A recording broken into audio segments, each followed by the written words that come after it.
Alpha, Oméga. À part toi, il n'y a point d'autre Dieu. Alpha, Oméga. À part toi, il n'y a point d'autre Dieu. Alpha, Oméga. À part toi, il n'y a point d'autre Dieu. Alpha, Oméga. À part toi, il n'y a point d'autre Dieu. Seigneur, nous te disons merci. Amen. Pour la vie, la santé et la sécurité. Amen. Merci Seigneur pour ton école où tu nous instruis jour après jour. Amen. Père, nous voici encore réunis devant toi. Parle car tes serviteurs, tes servantes t'écoutent. Au nom de Jésus-Christ. Amen. Amen. Bien-aimé, notre méditation de ce matin a pour thème « Que vois-tu » Que vois-tu? Alléluia. Amen. Oui, c'est très important de bien cibler ce que tu vois. Parce que ce que tu vois va impacter ta vie. Ce que tu vois, tu ne seras plus le même après avoir vu cela. Quand tu vois, les yeux, c'est comme la porte du cœur. Quand tu vois certaines choses, ça affecte ton cœur, ça affecte tes pensées, ça affecte tes désirs. Ça commence à conditionner même tes actions, ton comportement, tes attitudes. Alléluia. Amen. Que vois-tu? Cette question, Dieu lui-même l'a posée à Jérémie. Dieu a posé la question au prophète Jérémie dans le livre de Jérémie, chapitre 1, du verset 11 au verset 12. Jérémie, chapitre 1, verset 11 à 12. C'est l'Éternel lui-même qui pose la question à Jérémie. Nous allons lire ça ensemble. Jérémie, chapitre 1, verset 11 à 12. Il dit, « La parole de l'Éternel me fut adressée en ces mots. Que vois-tu, Jérémie? J'ai répondu, je vois une branche d'amandier.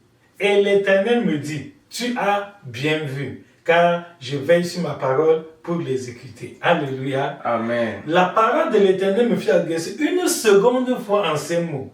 Que vois-tu? J'ai répondu, je vois une chaudière bouillant du côté du septentrion. Et l'Éternel me dit, c'est du septentrion que la calamité se répandra sur tous les habitants du pays. Alléluia. Amen. Vous voyez que même Dieu est intéressé par ce que nous voyons. Ce n'est pas pour rien que Dieu pose la question au prophète Jérémie à 2 reprises. Que vois-tu? Parce que l'avenir de Jérémie dépend de ce qu'il voit. Tout comme toi, mon frère et ma soeur, je te pose la question ce matin. Que vois-tu? Que vois-tu? Qu'est-ce que tu vois? Tes yeux sont focalisés sur quoi? Tes yeux sont concentrés sur quoi? C'est très important. Ce que tu vois ne te laissera pas, tu ne seras plus la même personne après avoir vu cela. Donc tu dois éduquer tes yeux, tu dois former tes yeux, tu dois travailler tes yeux, tu dois vraiment prendre garde à ce que tu vois. Car certaines images que tu es en train de contempler, ça va imprimer quelque chose, ça va même influencer même tes rêves. Parfois, certains songes que nous voyons, c'est à base de ce que nous avons vu dans la journée, dans l'état de veille. Et cela, ça va s'installer dans ton subconscient. Et maintenant, quand tu es en train de dormir, les mêmes choses reviennent encore dans tes rêves. Alléluia. Amen. Que vois-tu? C'est très important de choisir ce qu'on voit. Donc l'homme est libre. Le Seigneur a laissé à l'homme cette faculté de choisir. Donc, tu n'es pas obligé de voir n'importe quoi. Non, tu es libre de choisir ce que tu vas voir. Et normalement, s'il faut aller même plus profondément, je dirais qu'en réalité, nous regardons avec nos yeux, mais nous voyons avec nos cœurs. Alléluia. Amen. Oui, nous regardons avec les yeux. Nous ouvrons les yeux, nous regardons, nous voyons avec les yeux, mais en réalité, tu vois avec ton cœur, parce que nous pouvons voir la même chose. 2 personnes peuvent voir la même scène et comprendre la même scène différemment. alors que c'est le même événement auquel ils ont assisté. Tu demandes à l'aide comment était la fête. L'un te dit, ah, ça ne vaut pas la peine, c'était terrible. L'autre te dit, oh, c'était merveilleux, vraiment c'était extraordinaire. Chacun selon l'état de son cœur. C'est ça. Et je vais prendre pour exemple ce qui s'est passé avec le peuple d'Israël lorsque Dieu les a fait sortir du pays d'Égypte. Ils ont marché jusqu'à arriver aux portes de Canaan. Et dans Nombre 13, Moïse, sur instruction de l'Éternel, a envoyé 12 espions dans le pays promis pour explorer la terre promise et pour venir leur donner un compte rendu. Mais malheureusement, qu'est-ce qui est arrivé? Dans Nombre 13, les espions qui sont revenus ont apporté 2 rapports très différents, contradictoires. Il y a eu 10 espions qui ont donné un rapport négatif et il n'y a que 2, Josué et Caleb, qui ont donné un rapport positif. Alors que les 12 ont exploré le même pays, ils ont vu les mêmes réalités, mais ils n'avaient pas le même cœur. Alléluia. Amen. Donc l'état du cœur compte beaucoup. L'état du cœur est très déterminant. Je vais vous lire un peu le compte rendu. Nombre 13, 27. Voici ce qu'ils racontèrent à Moïse. Nous sommes allés dans le pays où tu nous as envoyés. À la vérité, c'est un pays où coule le lait et le miel, et en voici les fruits. Verset 28. Mais, le peuple qui habite ce pays est puissant. Les villes sont fortifiées, très grandes. Nous y avons vu les enfants d'Anak. Les Amalécites habitent la contrée du Midi. Les Étiens, les Jébusiens et les Amoréens habitent la montagne. Et les Cananéens habitent près de la mer le long du Jourdain. Verset 30. Caleb fit taire le peuple qui murmurait contre Moïse. Il dit, montons, emparons-nous du pays, nous y serons vainqueurs. Mais les hommes qui étaient allés avec lui dirent, nous ne pouvons pas monter contre ce peuple, car il est plus fort que nous. Et ils décrièrent devant les enfants d'Israël le pays qu'ils avaient exploré. Ils dirent, le pays que nous avons parcouru pour l'explorer est un pays qui dévore ses habitants. Tout ce que nous y avons vu sont des hommes d'une haute taille. Et nous y avons vu les géants, enfants d'Anak, de la race des géants. Nous étions, à nos yeux et aux leurs, comme des sauterelles. Alléluia. Amen. Voilà d'où viennent nos échecs. Nos échecs viennent souvent de nos préjugés. Nous échouons parfois parce que nous nous sous-estimons, parce que nous surévaluons l'ennemi, l'obstacle qui est devant nous, nous nous décourageons. Les 10 espions qui donnent ce mauvais rapport ont vu le même pays que Josué et Caleb. Mais au lieu d'avoir foi que le Dieu qui nous a sortis d'Égypte, il a opéré des miracles et des prodiges pour nous arracher des griffes de Pharaon, ce Dieu-là n'est pas mort. Il est le même. Il n'a pas changé. Il peut encore faire d'autres miracles aujourd'hui pour nous faire entrer en possession de la terre promise. Malheureusement, ils ont décrété que nous ne pouvons pas entrer. Nous sommes très très insuffisants. Ils sont eux des géants. Et ils ont utilisé une expression très très très grave. Ils disent que nous étions à nos yeux comme des sauterelles. Ils se sont vus. C'est pour ça que le thème de notre message de ce matin, c'est « Que vois-tu » Ils se sont vus comme des sauterelles. Eux-mêmes se sont qualifiés de sauterelles. Aujourd'hui, beaucoup d'enfants de Dieu sont abattus, découragés, déprimés, fatigués. Il y en a qui se demandent, mais est-ce qu'ils vont continuer la marche? Pourquoi? Parce qu'il y a des persécutions, il y a la pauvreté, il y a les maladies, il y a les difficultés. Jésus nous avait déjà prévenu dans Jean 16, 33 que vous aurez des tribulations dans le monde. Mais prenez courage, j'ai vaincu le monde. Alléluia. Amen. Donc un vainqueur, c'est qu'il y a les difficultés, il y a les tribulations. Mais nous avons la promesse du Seigneur Jésus qui dit qu'il a déjà vaincu le monde. Donc nous avons déjà la victoire. Nous ne combattons pas pour obtenir la victoire. Nous combattons étant déjà dans la victoire. Parce que notre Maître Jésus-Christ a dit qu'il a vaincu le monde. Alléluia. Amen. Voilà l'erreur de ces 10 espions. Ils se sont sous-estimés. Ils ont douté de Dieu. Donc, le découragement vient du doute. Le découragement, ça vient du doute. Lorsque tu doutes des promesses de Dieu, lorsque tu n'as plus confiance au Seigneur, lorsque tu n'as plus vraiment de l'assurance. La Bible nous dit que la foi est une ferme assurance des choses qu'on espère, une démonstration de celles qu'on ne voit pas. Ils se sont qualifiés de sauterelles. Mais, ce qui est bon, C'est la réaction de Josué et Caleb. Dans Nombre 14, 6 à 9, il est écrit, « Et parmi ceux qui avaient exploré le pays, Josué, fils de Nun, et Caleb, fils de Jephuné, déchirèrent leurs vêtements et parlèrent ainsi à toute l'assemblée des enfants d'Israël. Le pays que nous avons parcouru pour l'explorer est un pays très bon, excellent. Si l'Éternel nous est favorable, il nous mènera dans ce pays et nous le donnera. C'est un pays où le lait et le miel. Seulement, ne soyez point rebelles contre l'Éternel et ne craignez point les gens de ce pays, car ils nous serviront de pâture. Ils n'ont plus d'ombrage pour les couvrir. L'Éternel avec nous, ne les craignez point. Alléluia. Amen. Vous voyez la contradiction? Les 10 espions se sont vus comme des souterrains, mais Josué et Caleb se sont vus comme des vainqueurs. Alors qu'ils ont exploré le même pays. C'est ça. Donc, vous pouvez être dans la même situation, le même problème, le même obstacle, la même difficulté, la même maladie, la même persécution.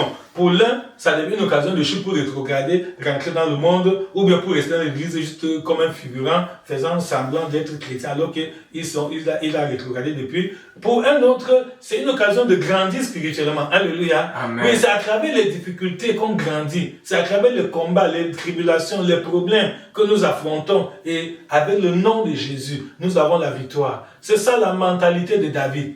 David, lorsqu'il a trouvé l'armée d'Israël en train d'être apeurée à cause de Goliath, David a dit non, le Dieu qui hier m'a sauvé de la patte de l'ours et de la grippe du lion, va aussi me sauver de ce Goliath. Alléluia. Amen. C'est ça. Donc quand tu as un combat aujourd'hui, pense aux victoires que Dieu t'a données hier.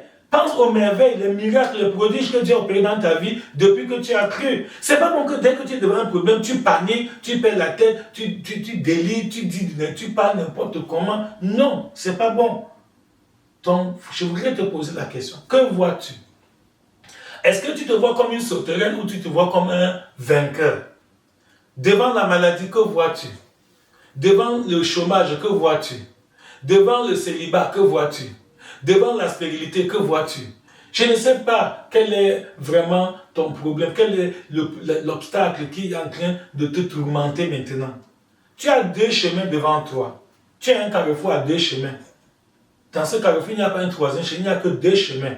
Tu peux choisir de garder confiance en Dieu et tu es un vainqueur. Tu peux choisir de douter de la parole de Dieu et tu es vaincu et tu deviens une sauterelle. Voilà. Donc tout dépend de la manière dont tu te vois.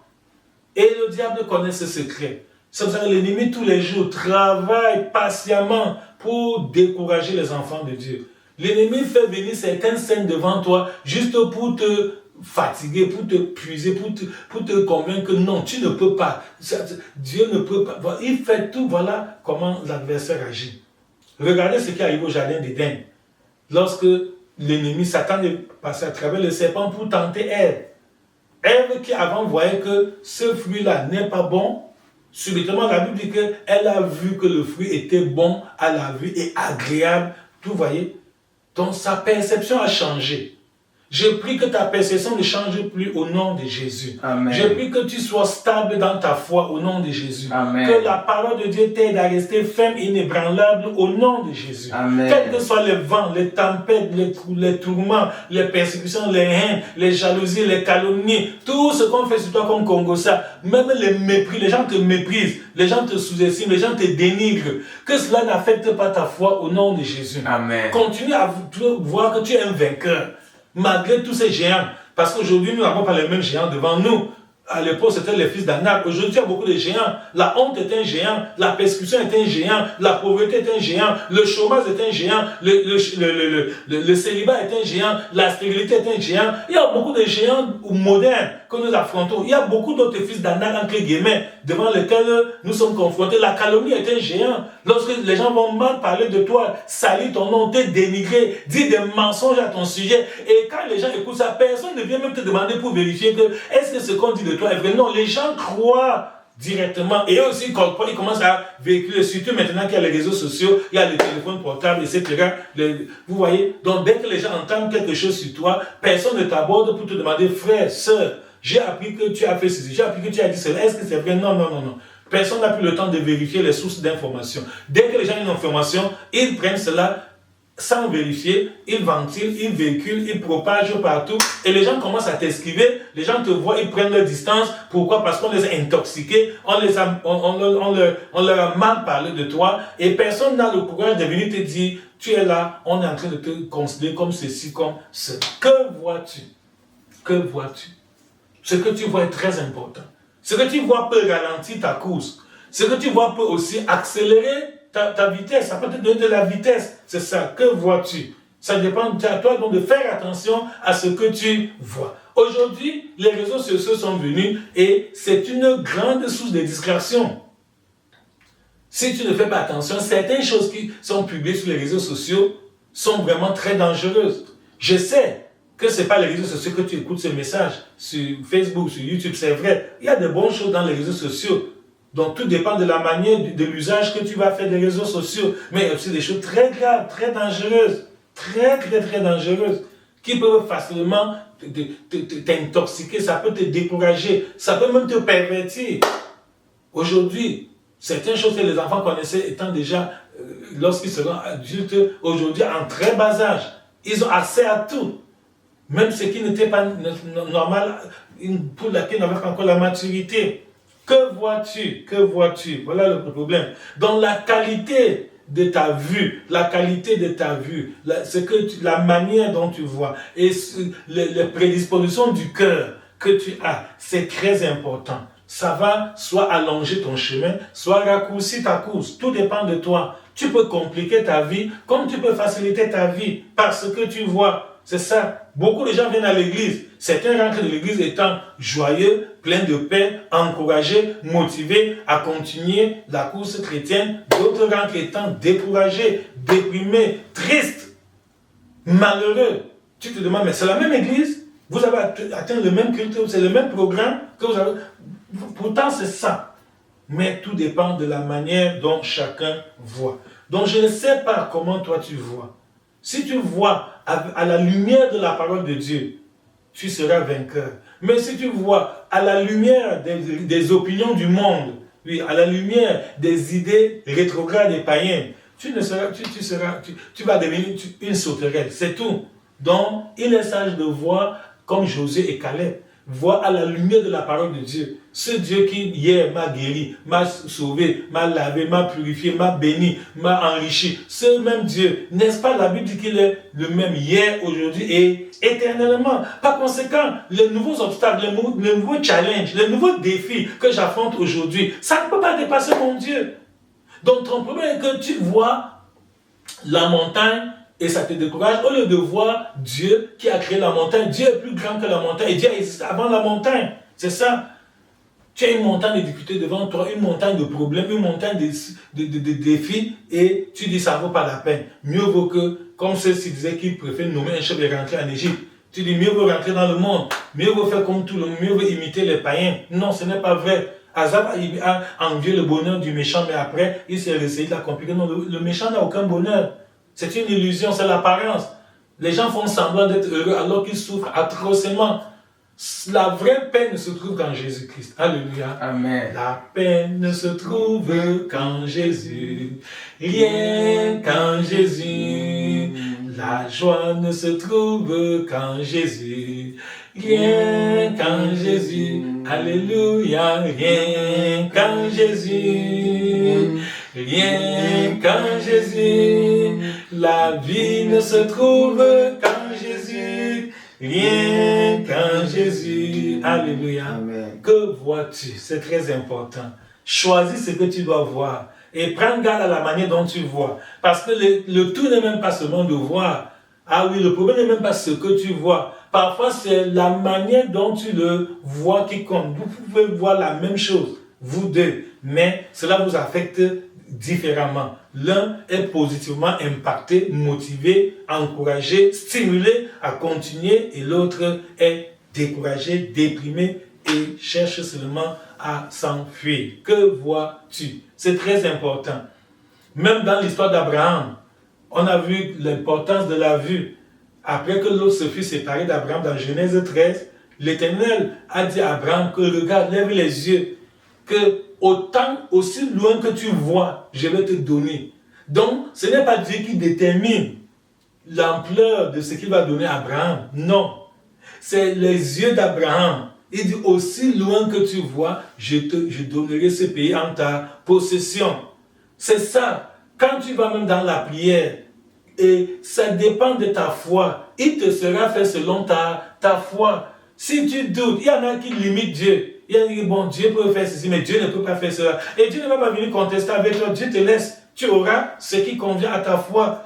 Mais si tu crois que rien n'est impossible à Dieu, le Seigneur te fera vraiment, le Seigneur va te faire accomplir des exploits. Alléluia. Amen. Avec Dieu, nous ferons des exploits. Avec Dieu, nous ferons des exploits. Donc, Abraham a eu possession d'un très très grand territoire. Pourquoi? Parce qu'il a cru. Parce qu'Abraham a vu avec les yeux de la foi.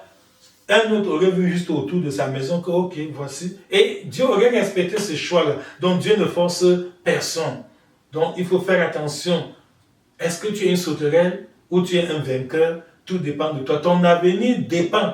Il y en a qui n'ont plus confiance en l'avenir. Tellement ils sont déjà découragés à cause de mauvaises nouvelles qu'ils suivent dans les réseaux sociaux et même dans les journaux télévisés, écrits et parlés. C'est ça, la radio, la télévision, la presse écrite. Ça me rappelle quelque chose. Alléluia. Amen. Oui, quand vous lisez les journaux aujourd'hui, généralement, le plus souvent, on ne parle que des choses qui ne vont pas bien. Ce qui ne va pas, des choses négatives. Il y a eu la guerre, il y a eu des bagarres, il y a eu des tueries, il y a eu des vols, tout. C'est rare qu'on vous parle des choses positives. Et sans s'en rendre compte, mine de rien, ça commence à imprimer le doute, le découragement. Ça commence à imprimer vraiment des sentiments négatifs en toi sans que tu t'en rendes compte. Un jour, par la grâce de Dieu, nous avons eu un séminaire des journalistes. À l'époque, j'étais directeur de publication d'un journal chrétien intitulé « La foi qui sauve ». Et lorsque nous sommes allés à ce séminaire de recyclage des journalistes de la presse écrite, notre formateur nous a dit quelque chose de très, je ne sais pas comment vous direz, c'était très, très poignant, ça m'a fait mal au cœur. Mais pourtant, ce qu'il disait était vrai. C'est un journaliste vraiment chevronné, un homme d'expérience dans le métier. Et il nous disait que, bon, vous voyez, il m'avait pris pour exemple. Il a dit, voilà, le pasteur Hassan et le directeur du journal La Foi qui sauve. Il dit, si le pasteur Hassan, un beau matin, comme c'est un mensuel, il dit que pour le mois, nous sommes en août 2025, ok. Pour ce mois de 2025, l'édition du journal La Foi qui sauve qui va sortir, je vais dire dedans comment telle personne s'est levée le matin, il a fait la prière matinale avec sa femme et ses enfants, ils ont pris le café, les enfants sont allés à l'école, les parents sont allés au travail, ils sont revenus le soir en paix, en sécurité, ils se sont salués, ils ont mangé, ils ont dialogué, après le moment venu, ils ont prié, ils sont allés au lit pour dormir. Il nous a dit à tous les séminaristes que si le pasteur Hassan écrit ce genre d'informations dans le journal La Foi qui sauve, personne ne lira ce journal. Personne. Ça n'intéressera personne. Il nous a dit ça. Qu'aujourd'hui, le monde est fait tel que les gens aiment entendre de mauvaises nouvelles. Les mauvaises nouvelles circulent plus vite que les bonnes nouvelles. Les gens aiment. Il dit que dans le même journal, si il dit plutôt qu'il y a eu une bagarre, il y a eu un scandale, il y a eu quelque chose de très grave, quelque chose de mauvais. Il a dit que mais les gens vont se disputer ce journal comme de petits pains. Les gens vont tout faire pour acheter, d'autres vont nous le vendre à un prix plus élevé. Pourquoi? Parce que les hommes aiment, le cœur de l'homme aime ce qui est négatif, ce qui est mauvais. Et il avait utilisé une formule très très célèbre. Il nous a dit qu'en journalisme, ce n'est pas n'importe quoi qui est un événement. Il dit que quand le train arrive à l'heure, ce n'est pas un événement. Mais quand le train arrive en retard, c'est un événement. Amen. Voilà le paradoxe de la vie humaine. Quand le train arrive à l'heure, personne ne veut même entendre parler de ça. Mais si on apprend que le train arrive en retard, oh, tout le monde va putain, qu'est-ce qui s'est passé? Qu'est-ce qui a été la cause du retard, etc. Et vous voyez. Et il nous a encore donné un autre exemple. Que si un chien mord un homme, ce n'est pas un événement. On sait que d'habitude ça arrive, les chiens mordent les hommes. Mais si on entend qu'un homme homme a mordu un chien. Mais tout le monde va acheter ce journal. Si c'est écrit dans ton journal qu'un homme a mordu un chien, les gens vont même se bagarrer, lutter pour s'arracher le numéro du journal, l'exemplaire du journal. Alléluia. Amen. Voilà comment est fait ce monde. Et nous devons donc faire attention.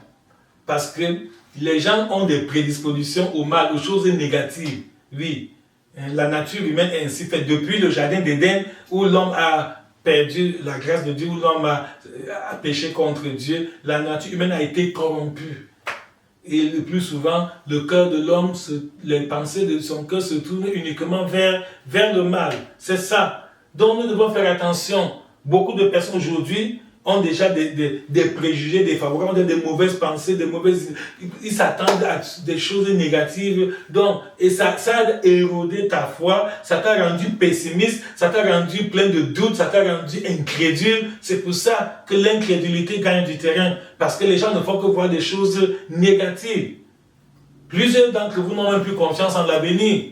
Rares sont ceux qui peuvent dire avec joie, avec foi, que j'aurai un avenir à Dieu. Vraiment. Et pourtant, c'est ce que la Bible te dit. Dieu a dit dans Jérémie 29:11 que « Car je connais les projets que j'ai formés pour vous dire l'Éternel, projets de paix et non de malheur, pour vous donner un avenir et de l'espérance. » Dieu t'a promis un bon avenir avec de l'espérance. Mais toi, à cause des réseaux sociaux, à cause des mauvaises nouvelles, à cause des opinions des hommes, à cause des calculs scientifiques, à cause des raisonnements cartésiens, toi-même, tu as déjà limité tes horizons. Toi-même, tu as dit, je ne peux pas faire ceci, je ne peux. Alors qu'avec Dieu, la Bible dit que rien n'est impossible à Dieu. Avec Dieu, tu peux tout faire par sa grâce. Mais regarde, donc c'est toi qui peux déterminer. Tu peux déterminer ton avenir. Par ta foi, par ce que tu vois. Ça va déterminer ton avenir. Que vois-tu? Je répète cette question. Que vois-tu? Prends garde à ce que tu vois.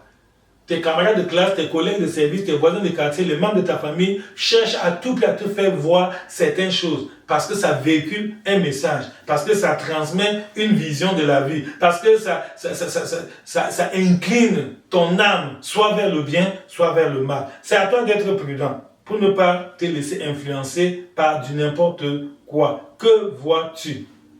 Que vois-tu? Ce que tu vois va soit faciliter ta tâche, soit compliquer ta vie. Ce que tu vois va soit t'encourager, soit te décourager. Ce que tu vois va te rendre heureux ou malheureux. Ce que tu vois va te donner la joie ou la tristesse. Ce que tu vois va t'attirer des difficultés ou te donner la victoire. Donc, que vois-tu? Ça dépend de toi. Fais attention à ce que tu vois. Dans 2 Corinthiens, chapitre 3, verset 18, 2 Corinthiens, chapitre 3, verset 18, l'apôtre Paul nous donne un très bon conseil. 2 Corinthiens 3, 18, il dit, nous tous qui, le visage découvert, contemplons comme dans un miroir la gloire du Seigneur, nous sommes transformés en la même image de gloire en gloire, comme par le Seigneur l'Esprit. Alléluia. Amen. Voilà ce que nous parlons. Cette parole sème la foi. La foi vient de ce qu'on entend, et ce qu'on entend, c'est la parole de Christ. Donc, au lieu de méditer sur les mauvaises choses, les congossas, les racontas, les commérages, médite la parole, contemple la gloire du Seigneur. Et pendant que tu contemples la gloire de Dieu, ça te transforme en la même image. Tu vas aussi t'identifier aux héros bibliques, aux héros de la foi, ceux-là qui ont accompli des exploits pour la gloire de Dieu. Quand tu lis l'histoire de David, de Joseph, de Daniel, de Noé, tous ces gens-là, ça te stimule, ça. Ah, donc Dieu peut faire ça, ok, donc Dieu peut résoudre tes problèmes, et ah, Dieu peut intervenir dans la vie de l'homme, etc. Mais si au lieu de t'abreuver aux sources bibliques, au lieu de remplir ton âme de la parole vivante et permanente de Dieu, toi, tu remplis ton cœur avec les paroles des hommes, les dits des hommes, etc., etc. Automatiquement, ça va te causer l'échec. Donc, c'est très important de vérifier ce que tu vois, car ce que tu vois va impacter ta vie. Ce que tu vois aura de l'influence sur toi. C'est très important. Si tu te permets de regarder n'importe quoi, tu ne seras plus la même personne après. Et tu vas regretter alors que Dieu a voulu te bénir. Donc voilà l'essentiel de notre méditation de ce matin. Que vois-tu mon frère? Que vois-tu ma soeur? Veille sur tes yeux, veille sur tes regards. Prends garde de ne pas voir n'importe quoi, parce que ce que tu vois va soit te donner la victoire, soit te donner l'échec. Tout dépend de ce que tu vois. Que vois-tu? Dieu a félicité Jérémie que tu as bien vu. Dieu a dit à Jérémie que tu as bien vu. Ça veut dire qu'il y a des gens qui voient mal. Ne sois pas parmi ceux qui voient mal. Sois parmi ceux à qui Dieu va dire tu as bien vu. Ne sois pas parmi ceux à qui Dieu va dire tu as mal vu. Sois parmi ceux à qui que Dieu va apprécier, Dieu va féliciter que oui, comme Jérémie, tu as bien vu. Pourquoi? Car je veille sur ma parole pour l'exécuter. Jérémie a été félicité par Dieu parce qu'il a bien vu. Et Dieu lui dit que ce que tu as vu là, ça te montre, ça te prouve que je veille sur ma parole pour l'exécuter. Aujourd'hui, les promesses bibliques sont oubliées. Aujourd'hui, tu es dans les calculs, tu es dans les réflexions, tu es dans le on m'a dit que tel ami m'a dit que tel camarade m'a, etc. Et ce que Dieu t'a dit, tu as mis ça au quand tu fais de ce que Dieu t'a dit. Avant que ces géants ne se mettent devant toi, et ça, Dieu t'a délivré de beaucoup d'autres choses.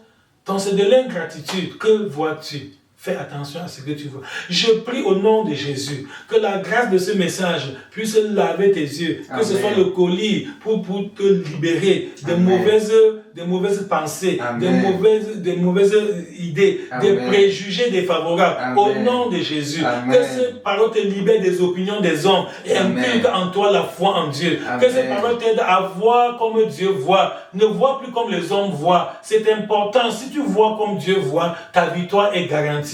Ton avenir est assuré, ton futur est complètement glorieux. Que le Seigneur te délivre de la mauvaise vision, de la mauvaise vue par ce message. Au nom de Jésus-Christ, nous avons prié. Amen.